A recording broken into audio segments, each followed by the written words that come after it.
Hello दोस्तों, नमस्ते, जय माता दी। मैं अपने चैनल सोना मोदी लोकगीत, नेहा मोदी लोकगीत दोनों पे आप लोग का स्वागत करती हूँ। एक छोटा सा बहुत प्यारा चुटकुला नाच गीत है, आप लोग सुनिएगा और कमेंट बॉक्स में ज़रूर बताइएगा कि हमारा गीत कैसा लगा। अच्छा लगे तो हमारे चैनल को लाइक, सब्सक्राइब, शेयर, कमेंट जरूर कीजिएगा। और आप सभी से रिक्वेस्ट है कि हमारे चैनल पर जाइए, अपना आशीर्वाद प्यार दुलार जरूर दीजिए। तो चलिए मैं सुनाती हूँ, आप लोग सुनिए, क्योंकि आप लोग बिल्कुल सपोर्ट नहीं कर रहे हैं। तो आप सभी से, भाई बहनों सभी से रिक्वेस्ट है कि हमारे चैनल पे थोड़ा आप लोग ध्यान दीजिए और हमारे चैनल को थोड़ा आगे बढ़ाइए। तो चलिए मैं आप लोग को सुनाती हूँ, आप लोग सुनिए। केहू कोठरी के दाना चोराई लईगा, केहू कोठरी के दाना चोराई लईगा, केहू कोठरी के दाना चोराई लईगा।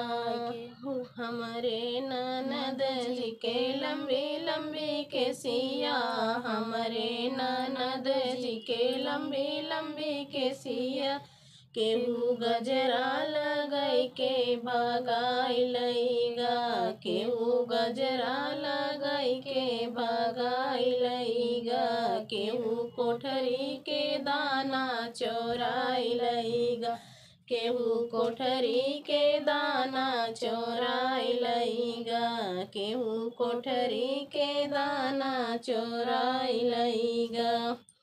हमरे ननद जी के पतली कमरिया, हमरे ननद जी के पतली कमरिया, केहू लहंगा पहिराई के भगाई लईगा, केहू लहंगा पहिराई के भगाई लईगा, केहू कोठरी के दाना चोराई लईगा, केहू कोठरी के दाना चोराई लईगा, केहू कोठरी के दाना चोराई लईगा।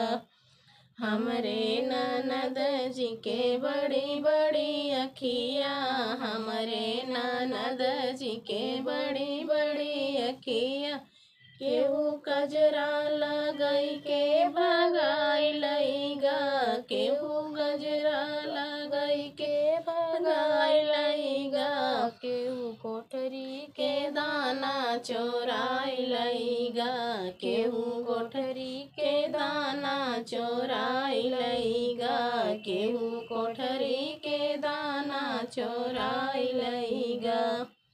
हमरे ननद जी के गोरे गोरे हाथवा, हमरे ननद जी के गोरे गोरे हाथवा, केहू मेहंदी लगाई के भगाई लईगा, केहू मेहंदी लगाई के भगाई लईगा, केहू कोठरी के दाना चोराई लईगा, केहू कोठरी के दाना चोराई लईगा।